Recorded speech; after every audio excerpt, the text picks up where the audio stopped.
The following is a presentation. The following is a presentation of TFNN.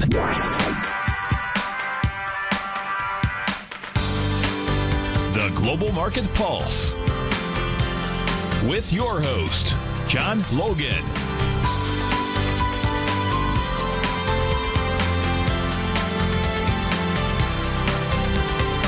Call now, toll free at 1-877-927-6648. Internationally at 727-445-1044. Now, John Logan. Hi guys, welcome back to the show. It is Tuesday night here in Asia, and I'm assuming it's Tuesday morning in the USA. What I've got on the screen right now is our scanner. Just want to make a footnote to all the things we've been talking about with this. We've got some emails. Can you add this stock? I can't find this stock. What we've done, folks, is basically give you a chance to choose over 2,500 instruments across, they grow up to like 15 exchanges here. Unless those stocks that you're looking for are in the exact exchange, like the S&P 500, we chose this kind of format because, we felt like a lot of these stocks in these type boxes that we've got them in here, Eurostoxx 50, Nifty 50, India, Mexico, Brazil, Malaysia, Shanghai. There's 180 stocks out of the Shanghai. We're getting ready to put another 200 in there to ramp it up to the 380 top stocks in the Shanghai exchange. And that's for some of our global customers across the ponds.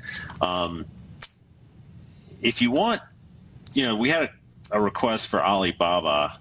Somebody couldn't find Alibaba. Well, Alibaba is not yet in the S&P 500, to my knowledge. And, basically, we'd love to get some requests from you. If you've got some stocks you want to put in there that, are kind of outside the box, so to speak. And then you can kind of get a grid on some of the other usual suspects possibly that are outside some of these, boxes that we have them in already. So feel free to chime in and send an email in, and maybe we can accommodate your needs.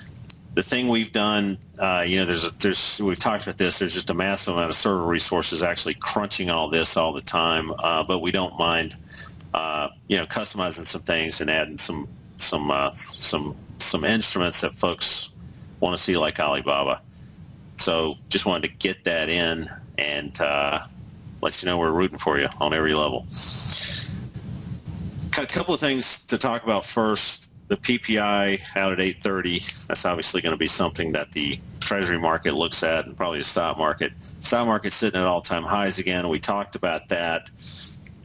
Almost like it's on the launching pad, spring-loaded to move higher. If you're short, you got to be a little concerned right now because this is not the type of action. You want to see things in a general sense get to a certain inflection point and just not want to be there and come down. So, this is something that really is the opposite of that right now, and it's kind of churning, building cause, as Tom would say.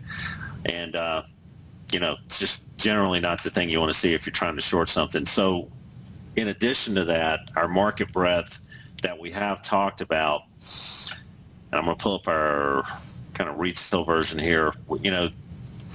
This is pre-market. Obviously, some of these shorter terms are going to change a little bit. But, the stronger signal, Eddie and I were talking the other day, and Tom actually kind of noticed himself that the 60-minute breadth had kind of gone negative a little bit. But, that's obviously the first thing that's going to change. And you obviously have to have that happen in succession with the other things that would happen following that. But, the real valid signals on a long-term basis, the dailies and the weeklies, are really going to kind of give you the concept of when the rubber band stretches out and the leaders get disconnected with the rest of the pack. And this is in a non-weighted version, and we wanted it in a non-weighted version. What does that mean? That means that we haven't, taken the NASDAQ breadth, for instance, and weighted Apple's profiles, if you will, at 13-14% of the entire pack. So we wanted this in a non-weighted version so we could actually see the true breadth of each instrument and how that disconnect may or may not happen at times. And that disconnect, when it starts happening and when that breadth starts changing, for instance, in this case, as the market's going up to negative on the dailies or the weeklies, we see that a lot of the stocks in the pack, if you will, are really not wanting to follow the leaders. That's one derivative of this information. All of them could turn at the same time without question. So as of right now, I guess to summarize what I'm saying about the S&Ps, we haven't had a really good signal on an intermediate basis even to start looking at the S&Ps as a forecasting tool from breadth standpoint, to really start looking at this from, okay, the tone may be changing here.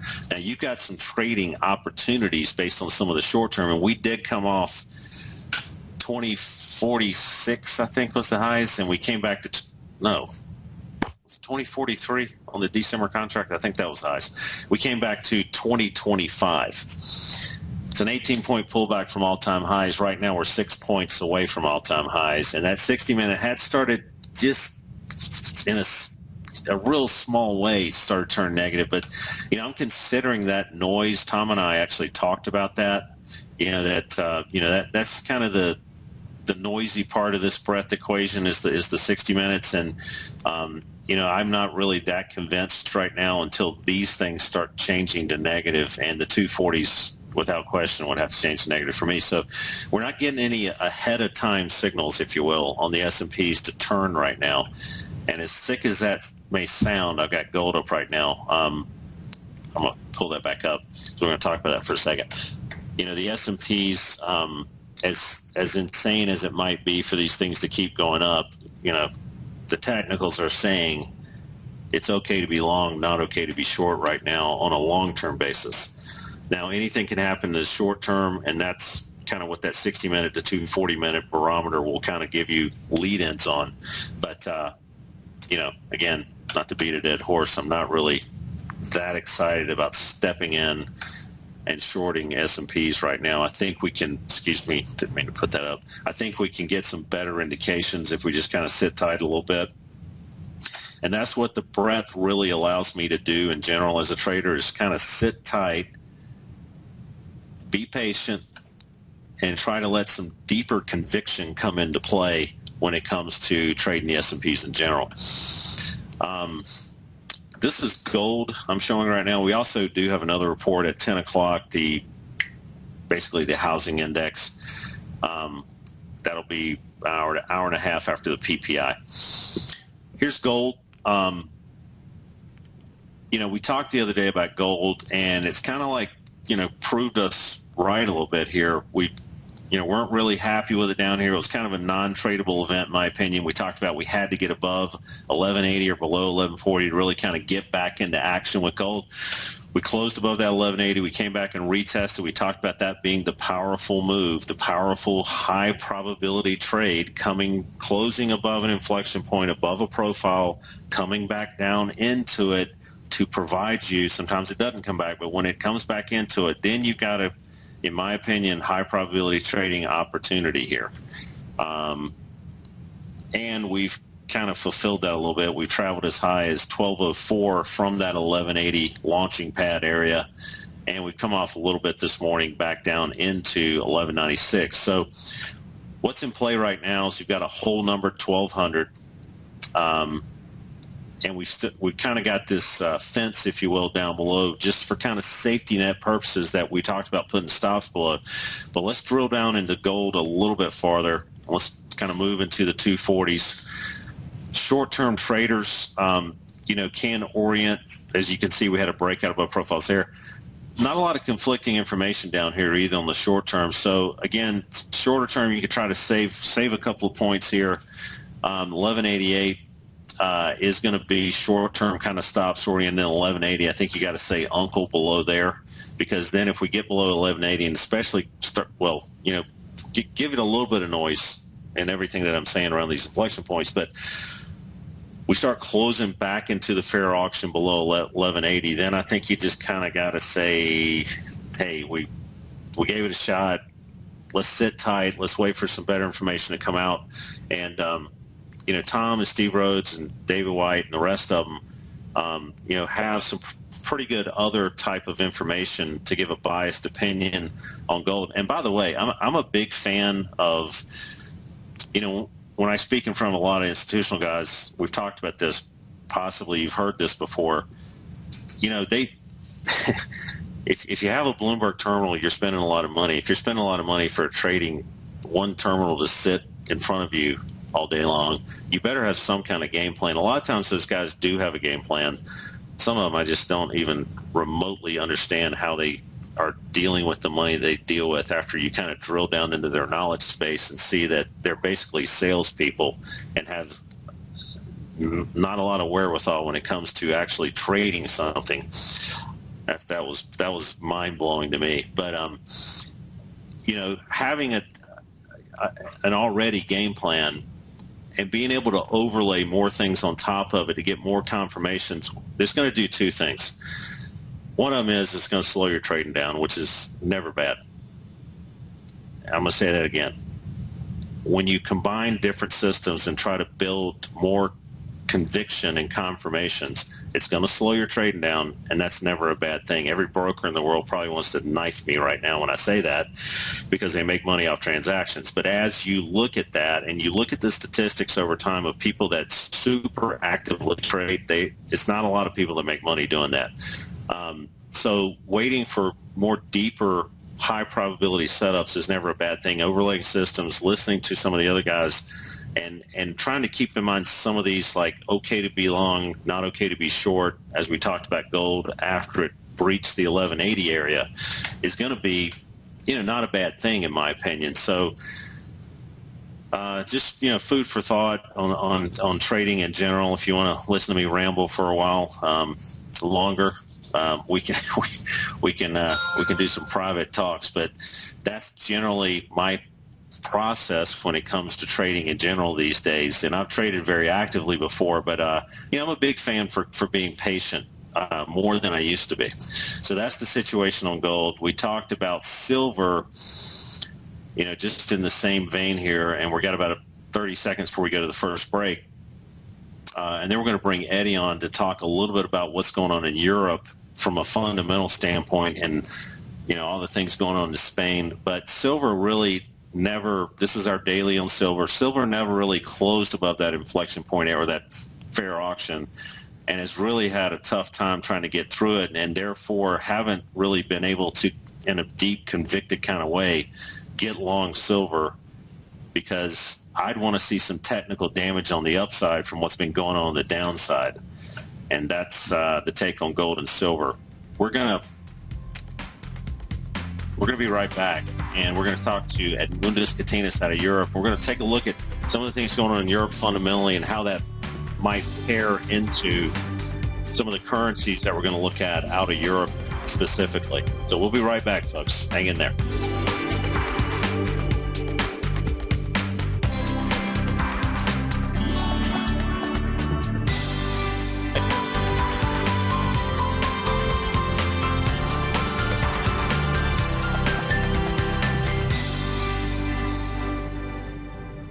Welcome back to the show. Got a short 5-minute segment, and then we're going to get into a little bit longer segment. And I'm hearing that we have Eddie on the phone with us, Edmundus Katinas. Are you there, buddy? Good morning, Johnny. Good morning, everybody. Yeah, I'm here. Hey, how are you today? Like always, sunny, beachy, getting ready to surf, and doing good, John. How about you? Good. If everybody doesn't know, Eddie's sitting in sunny Spain on the south coast there, and it's got it really tough down there, I must say. Yeah, I have maybe another couple of years to handle that kind of condition. Well, Eddie, what we were talking about earlier, I was thinking it might be kind of just generally good information for folks to know. I talk to Eddie with us here probably more than 20 times a day. We're in business together, and he's lived in quite a few countries in Europe. You've lived in what? England? England, Germany, Lithuania, Russia, Spain. You've done some time in the Netherlands, I know, because I've been with you there a couple of times, but that's another story. you are kind of in the middle. I'm always asking you questions about Spain because we hear these snippets about Catalonia and some of the other things going on there. And we, I always want to kind of talk to you about that because, it's good to have like the boots on the ground information from when I want to get a real feel for what's going on in the U.S. economy, I'll go into Walmart, I'll go into Target, I'll go into, just different kind of sections, restaurants, and just kind of look around and, in a major city like, I guess if you could call Raleigh, North Carolina, a major city, and kind of get a feel, what the pulse is. What the pulse is, or Chicago, of what's going on with the general population. And, I want to trade currencies more profitably. So, what is your kind of take on what's going on in Europe, and are these currencies going to continue to get crushed? The pound, the euro, the ruble, and the other usual suspects over there. What's some things that you're kind of running into in Spain in general, and the temperature over there? Yeah, one might argue about fundamental reasons and currency actual behavior. You can get until you can wait for the currency to go so-called fundamentally right direction until cows comes home. It's no more than a truth that is fundamental disconnection and technical, of course, separation from the valuations of the currency. One country or another can be not, farther out of the true. But here in Spain, it's a hot topic. Two things which might become like trend, but at this point, it is a big issue, political issue here.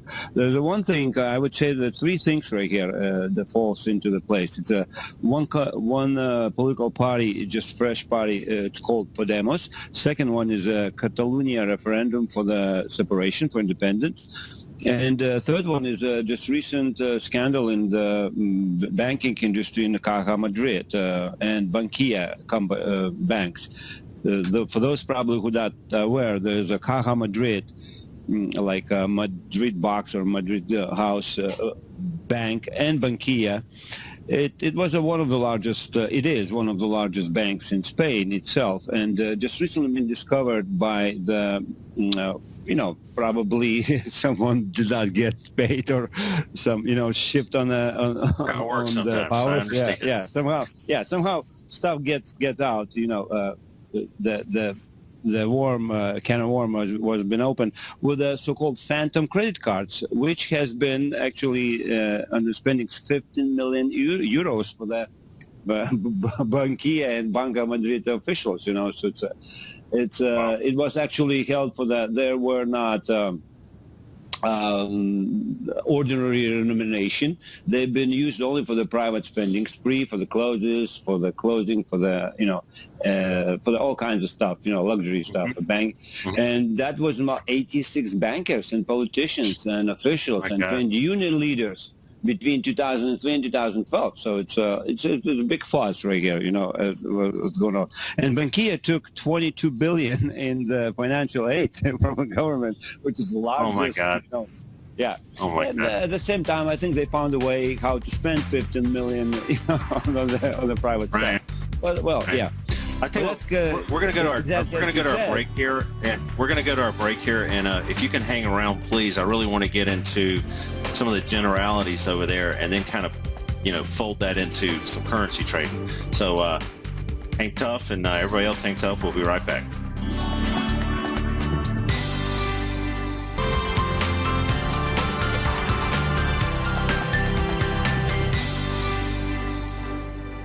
Guys, welcome back to the show. We've got Edmundus Catinas on from Spain, southern Spain, on the coast of Spain, sunny southern coast of Spain.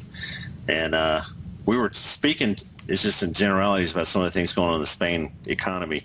And we're going to try to kind of funnel that down into some currency trading in a second. Eddie, you still there? Yes, Johnny, I'm here and hearing you clear and sound. Good. Before we get back into Spain, I wanted to show people we've had a PPI number come out. It's kind of a non-event. Those just a tad. Market came off like one S&P, big deal. I've got the Boond up. We've been talking about trying to get long the 10-year again, and this is kind of a reflection on what we're going to talk about too. But we always try to look at try to find high probability setups and what's the relativity trade to try to take advantage of, what's showing its hand early. Not a lot of people will trade the Boond or the Bobble or even know what they are. Really, I remember when I was in Chicago, people were talking, the Boond, the Bobble. I was like, what the heck are those things? And I kind of stayed away from them just because I didn't, really feel comfortable, trading something. I just felt like it was out of my universe. But the scanner that we have really has, picked this out kind of early, showed it strong, and it's been climbing on a relative scale versus the notes. We're almost back to all-time highs here, even after that crazy spike. Just wanted to kind of throw that out there to people, considering that the PPI came out and that was going to move some Treasury markets or S&P markets. Spain. Why don't we talk a little bit more about some fundamentals, and then let's get into your gut feelings on some of the currencies and how the technicals may play out around those gut feelings. So let me let you have the floor for a little while. I'm back on air, Johnny. Yeah. Yep. Okay. Yeah. Before we go to the technicals, as far as our research or how we see the currencies going, I would like to mention one thing here. What's happening in Spain. Based on those actually couple scandals, which were royal family wealth earlier in the year in one scandal, Spanish royal family, and then the Catalonia referendum, which for the separation, there's a one region, for those who doesn't know, Spain, there's a one region in Spain that tried to get separated, the separation, and Spanish constitution does not allow to do them, even though they still against the wish from the Madrid, from the central government. Catalonia, they held a referendum for the separation, and it was 80% for the separation, right? So in despite of all those situations here and economical, of course, all those events, there's a little known political fraction, so-called, been established. They called Podemos. In translation, yes, we can, or we can. And let me read a few statistics about it. That's a big fuss right now about this party, and because this party just been established 4 months ago, and now they do held 8% of the votes in Parliament from the Spanish. How much percent? 8% in European Parliament already, 8%, and it has a 200,000, over the 200,000 members since it was allowed its membership, since 4 months of the establishment. This is a big fuss, and these guys, the professor, he's right now running this party and the head of this party, a professor of history. His name is Pablo Iglesias. And he's actually representing this party in the European Parliament. But they just have some left-wing so-called political party, all young people, all energetic, and all say, hey, we're going to get this thing back in order. We're going to get, we want to get even monarchy out of Spain. That's what they're saying. They want to get out of the NATO. They want to change a lot of things in here. And they are definitely, in spite of all these economical, difficulties, they're finding support from the average guy. Where I live, it's typical, like a little bit better economical situation. Why? Because it's related to the tourist industry.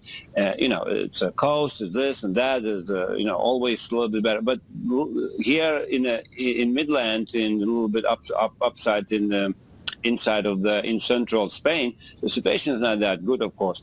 And but of course, if that would be somehow affecting the euro versus dollar, or euro versus any other currencies, I'm not a big fan about it, to say that it could affect the pricing of that particular pair. But the many interesting things is going on, and they are evolving very rapidly. That means this party Podemos, that's always time like captures TV. There is not news day, without this thing to being on a so-called breaking news or discussions on any answer. So it's a big fuss about this party Podemos in Spain. Would it be fair to say, just like in any natural progression of any part of a society that's doing well or doing bad, when we start doing when the general consensus of the population feels that things are not going the right way, then you're going to have these disconnects start to happen, like you're talking about new parties forming. People just had enough, blah blah blah, and to me that means that the euro, to me, that means that the euro is not a strong union, because you not only do you have a country trying to separate from the euro, you from the European Union, you've got like separate parts of a country within the euro trying to separate to maybe form their own situation that they can actually command their own future. They're seeing most of the countries in the world devalue their currency. Why in the world is the euro and the pound, for that matter, still in the stratosphere and not playing this game like the rest of the world is, of race to devalue so they can kind of compete globally? What's your thoughts on that? I mean, well, obviously, I'm not a fundamentalist here, but obviously, as far as currencies are, valuations of the currency is a simple inflationary issue. That's it. How much that country's government paychecks, that means coupons or interest rates are paying. That's it. It's done, and a little bit of not a little bit, but a lot of the human factor over here, panic and greed and, all those things that we know about. That's how the currencies are evaluated. And, well, as you know, separation probably as a UK separation from Europe is actually counted right now and calculated 50-50 percentage. So that's why we're probably seeing this pound a little bit lower than it's supposed to be, because pound actually is paying. If you compare the interest rates the UK is paying and interest rates Europe is paying and interest rates are paying United States government, it's far apart. Pound should be somewhere in 170. But again, no, as we said, Europe, adds up. I might agree with you that those little things, not little things, but actually a lot of economical situation which is slowing down and is hurting Europe, plus those in Spain is not that small of the takes not very smallest part of European Union itself. So those hey, if the monarchy goes down, and they're already like kidding that where the Spanish royal family gonna find their domicile, where they're gonna harbor, we're gonna harbor themselves. But that it can happen easily in 3, 4, 5 years. It's not gonna happen right away if that party will win. But Podemos right now is having the control, of course, and it's probably gonna be the winning next election of the Spanish into the Spanish government, which will take the place in 2 months from now, and that many things can happen. But of course, the constitution needs to be changed in order to get rid of monarchy. But that's what they're actually promoting, that they would like to monarchy go, and right. Spain will be separated from now. That's a major decision, and definitely it's affecting negatively to some degree to the value of euro. No doubt about it. Okay. Well, let's talk a little bit about technicals on some of these currencies, because I think that's what people are probably like trying to, maybe rest upon. I've got the pound up right now. Obviously, we've come down. I think the last really good short we had, which was like the insane good short, was around 165, and we're about 1,000 pips lower than that right now at 150. Well, we went to 156. Let's call it 900 pips lower. That's a lot of points, and that's kind of making your whole year on one thing. And you haven't had, in my opinion, on the technical side, we've been talking about this on a day-to-day basis, you and I, you haven't had any reasons to really think of this from the long side in any fashion, except possibly a very short-term against the long-term trend kind of, short-term bounce here. Where do you think the pound's headed? That's easy. That's easy. Actually, question is getting down. John, where is going to go down? We will see if our profiles will appear. The timing of our profiles, as you know, they're also like coded in, and we have no reason, a single reason, to do anything else but the short. Like yesterday was also gift. Yesterday's session was a bounce into the so-called profile lows, into the previous profile lows, which was previous demand, now it's supply. And that's a place to short it. What I actually like the trade, the most of it, John, I would like to go to a different region. I still would like to play ruble.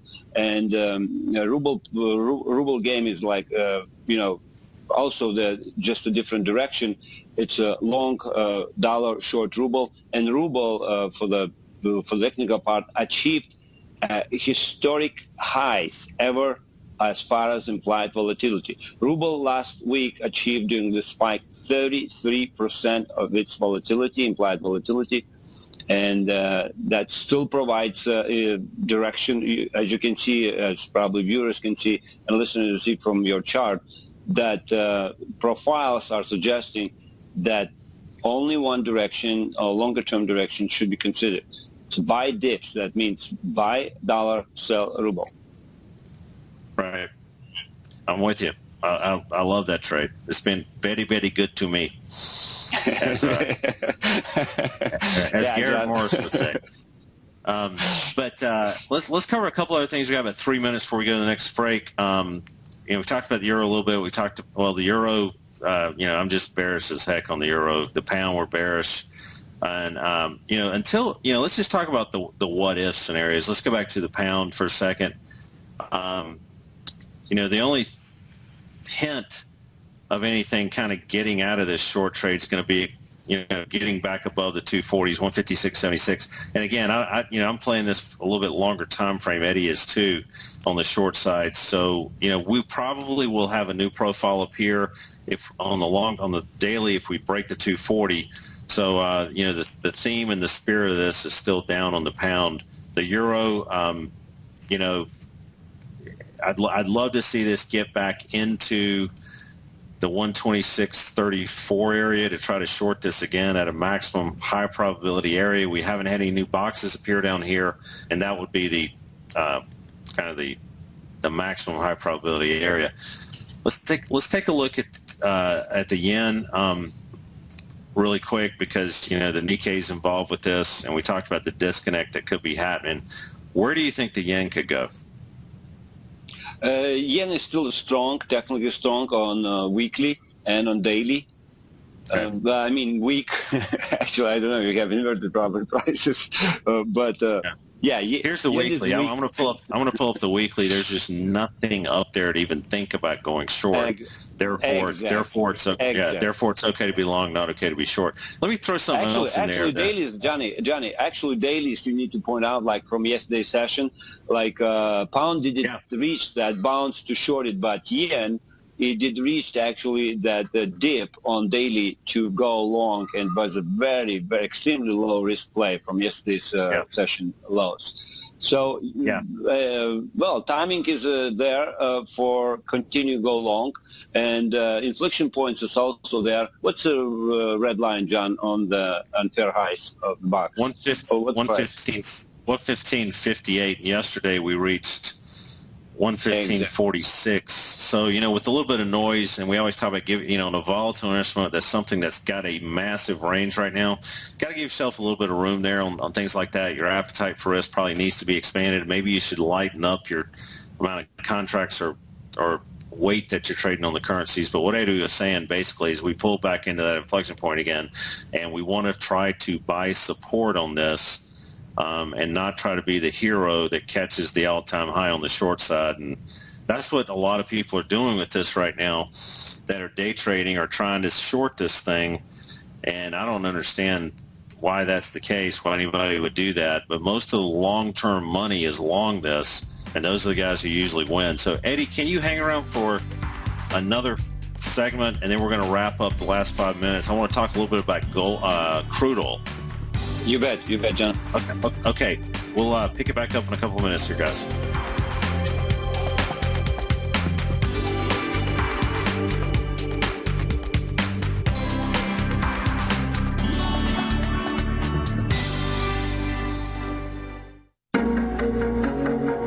Has the current market volatility continued to stop you out of trades when the market spikes against you?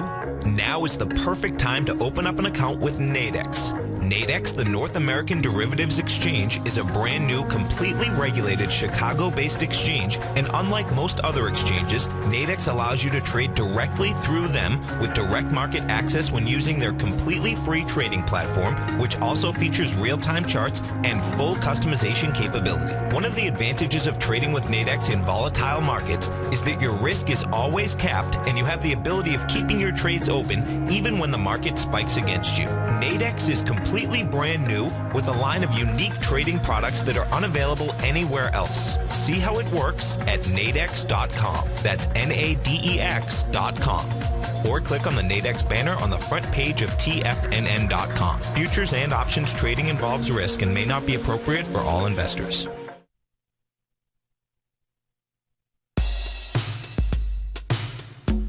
Tom O'Brien's weekly gold letter, The Gold Report, gives complete and concise coverage of the entire gold market. Inside, you'll get Tom's commentary on gold, the dollar, the rand, the bond, the XAU, the HUI, and detailed coverage of nearly 25 mining stocks. He'll give you the entry price, price target, and stop price of each stock trade. The Gold Report is a long-term newsletter where the focus is on building real wealth through the management of a successful portfolio of gold stocks. With a lifetime of knowledge and almost 12 years of writing his informative weekly newsletter, The Gold Report, Tom O'Brien can provide you with the important market information to help you make better trades in the gold market. Don't let the next bull run in gold pass you by. To get a month-long free trial to The Gold Report, an $85 value, visit the front page of TFNN.com today. David White's newsletter, The Technology Insider, is focused like a laser on finding the next big things in technology. If you had invested only $10,000 in Microsoft in 1986, you'd have been a millionaire by 2000. Disruptive technology like Microsoft's is the key to these massive long-term profits, and the Tech Insider is the vehicle from TFNN to capitalize on these opportunities. This is the go-to newsletter that identifies, monitors, and profits on mostly little-known cutting-edge companies with great long-term prospects. David's experience is as an inventor of Emmy-winning animation products for TV and Hollywood that propelled a company public. Match that with 14 years as a full-time trader, and he's uniquely qualified to guide you through the light-speed world of ever-evolving high-tech. If you're ready to ride the next big technology bull market for less than $40 per month, log on to TFNN.com and get your 2-week free trial to the Technology Insider. Get in on the ground floor of the next big thing today. When you first learn something in life, you have the most questions as you begin to apply that knowledge, which is why Steve Rhodes came up with the idea for his 7-week trading program. It all begins Saturday, November 22nd, when Steve Rhodes will host a live 3-hour morning workshop where he'll teach his attendees the precise methodology he uses when placing trades. You'll then receive 6 weekly updates each Monday morning discussing the possible alerts currently setting up in the market. Steve will then bring everyone back together for a final 3-hour live workshop Friday, January 9th, where he'll discuss the methodology that went into each of the 6 weekly updates, making sure that you're confident in applying what you've learned so that you can begin navigating the market on your own. You can sign up right now for this entire 7-week trading program with Steve Rhodes for a one-time payment of only $395. If you're a Mastering Probability subscriber, then you can save an extra $100 off that price. For all the details, visit the front page of TFNN.com right now. Catch Steve Rhodes as he teaches techniques on technical analysis using pattern recognition, celestial charting, Fibonacci, and other tools. The Trader's Edge, next on TFNN.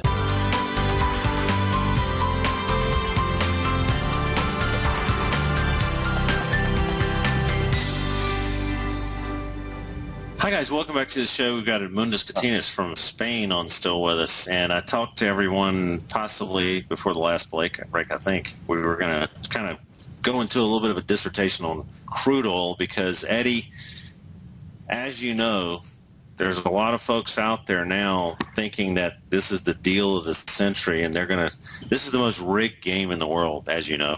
And there's a lot of folks out there talking about, this may be a time to accumulate gold, and this is as low as it's ever going to go. It's hard to think like that to me because as you know, things on the lows go lower, and people that start accumulating now may be accumulating it down to $30 a barrel. You never know. What's your general thoughts on gold? And then let's do some technical, or on crude oil, and let's do some technical analysis on it. I've got the weekly on December crude up right now. Okay. I have two opinions. I have fundamental opinion and geopolitical opinion, and I have technical opinion. Like they are currency wars, they are, of course, energy wars. And I don't like coincidences and some, things that happens for the reason that you just wonder, how come, it happened exactly this time? Well, there's definitely a political war right there, energy war, that it needs to be, Russia needs to be controlled and needs to be brought down.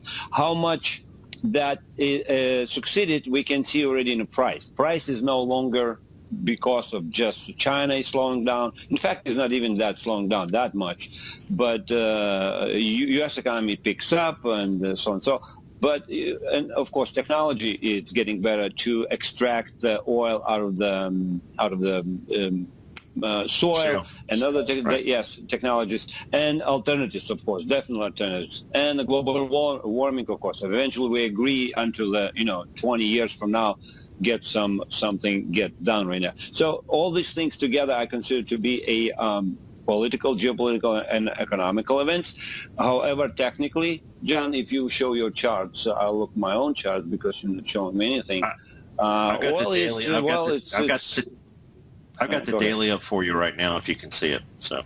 No, I see myself, John, which is okay. Seeing that quite often in my mirror. Okay, here we go. So new place. I see my own charts, which is matching yours. As you can see, new profile just forming just today on daily, which is the new information. Price is still below 77.21, 77.35 for oil. It's a resistance at this point. Massive resistance shorter term is 81.87, but we played that already. That's already history, old news. For us, our level 77.14, sell that level.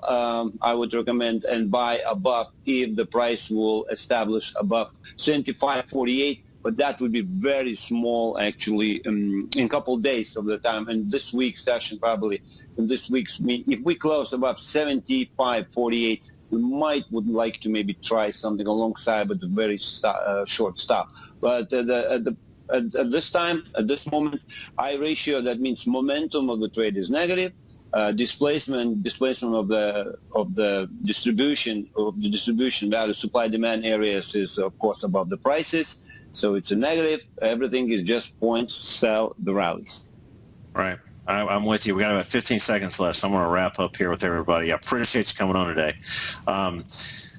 Basically, we're below profiles. New box appears, and we're sitting right below profiles on oil. You can pick up all these inflection points on our scanner, folks, for crude oil to leverage against that type of scenario on the way down. A lot of people talking about fundamentally trying to pick up oil here and accumulate. Technically, I don't see any reasons whatsoever to do that at this stage.